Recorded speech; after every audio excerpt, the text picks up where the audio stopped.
Bonjour à tous et bienvenue dans cette nouvelle vidéo dans laquelle nous allons parler d'une technologie super intéressante qui utilise l'océan pour vous faire respirer. Mais attention, pas respirer genre avec vos poumons, mais tout simplement en vous donnant de l'air frais lorsqu'il fait trop chaud. En fait, il faut savoir qu'avec nos émissions de CO2 rejetées dans l'atmosphère depuis la révolution industrielle, eh bien la planète, elle est en train de se réchauffer. Le changement climatique, je pense que maintenant vous êtes au courant. Et du coup, on est dorénavant confronté à deux gros problèmes. Faire face à la hausse des températures et diminuer notre consommation énergétique. Sauf que pour éviter d'étouffer au soleil, eh bien nous utilisons très souvent de la climatisation, ce qui peut malheureusement consommer pas mal d'énergie. De fait, différentes personnes s'inquiètent de plus en plus de ce qui va se passer dans le futur vis-à-vis de notre capacité à faire face aux vagues de chaleur sans exacerber encore plus le problème. J'ai chaud donc je mets la clim, sauf que la clim ça peut relâcher pas mal de CO2 et donc mes petits enfants auront encore plus chaud. Du coup ce cercle vicieux, eh bien il y a beaucoup de gens qui essayent de le briser à l'heure actuelle en cherchant de nouvelles alternatives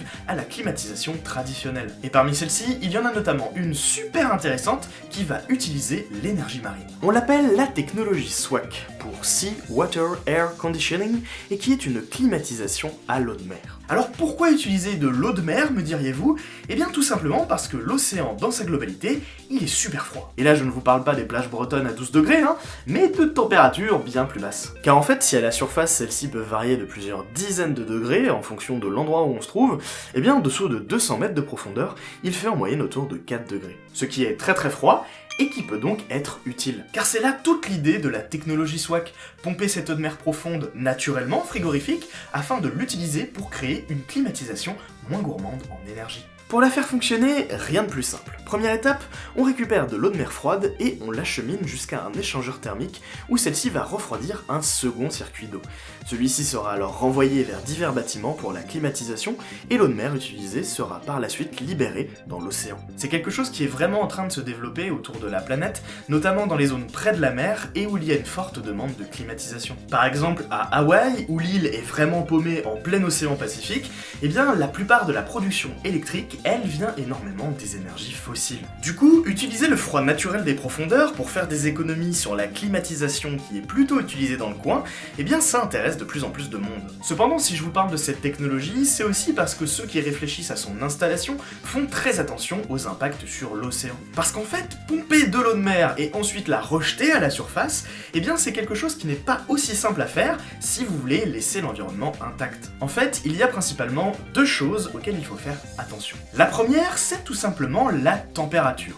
Si l'eau de mer qu'on utilise pour refroidir le système se réchauffe trop, eh bien lorsqu'on va la libérer dans la mer, ça peut causer divers soucis. Car il y a pas mal d'animaux marins qui sont très sensibles aux variations de chaleur, donc il faut vraiment réfléchir à où on va rejeter cette eau de mer par la suite. Il faut faire par exemple très attention à ne pas libérer de l'eau chaude dans un courant froid et le faire dans une zone où tout se mélange bien, afin de ne pas créer d'anomalies de température. Mais du coup, il est tout à fait possible d'éviter tout problème avec une bonne connaissance locale du terrain et de la courantologie. Ensuite, il y a une autre chose un petit peu plus subtile à laquelle il faut faire attention avec cette eau de mer qu'on va pomper, c'est tout simplement sa composition chimique. En fait, il faut savoir que dans l'océan, l'eau profonde, elle est beaucoup plus chargée en nutriments que celle près de la surface. Du coup, si vous pompez cette eau profonde et que vous la rejetez sans réfléchir à la surface, eh bien vous envoyez en réalité un véritable festin à un paquet d'organismes marins. Ce qui peut vous sembler cool sur le moment, mais qui en réalité ne l'est pas du tout. Car cela peut provoquer des proliférations incontrôlables de certaines algues,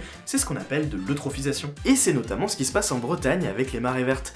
Et Dieu sait qu'on n'a pas envie que notre climatisation fasse la même chose. Mais en fait ce problème, on peut aussi l'éviter. Il suffit de bien choisir la profondeur à laquelle on va libérer cette eau. L'idée ça va être de le faire en dessous de ce qu'on appelle la couche euphotique, c'est-à-dire la zone dans laquelle il n'y a plus assez de lumière pour que la photosynthèse fonctionne et où donc les algues ne peuvent plus se développer. Du coup si on fait ça et que cette eau reste bien en dehors de la surface, et bien normalement il n'y a pas de problème. Ce qu'il faut comprendre, c'est que sur le papier, cette technologie SWAC, elle pourrait apporter beaucoup dans le futur si la planète continue de se réchauffer aussi rapidement. L'eau froide de nos océans est une ressource vraiment propre qui ne demande qu'à être utilisée, mais en utilisant nos cerveaux. En prenant le temps de comprendre comment cet écosystème marin fonctionne et en continuant de l'étudier, il apparaît tout à fait possible de faire les choix les plus judicieux dans le futur pour les hommes et les poissons. De ce qu'on m'a dit, ça ne coûte par exemple pas excessivement plus cher de libérer l'eau du Swak à une profondeur qu'à une autre, mais ça par contre, ça peut avoir une importance primordiale pour certains animaux. L'installation de cette technologie semble donc tout à fait compatible avec la préservation du monde marin,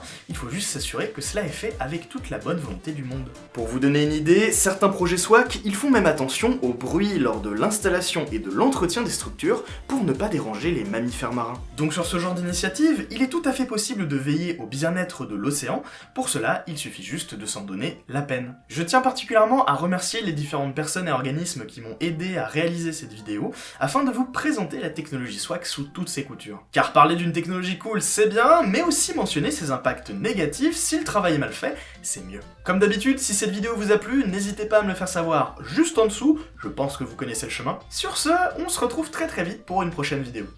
Ciao.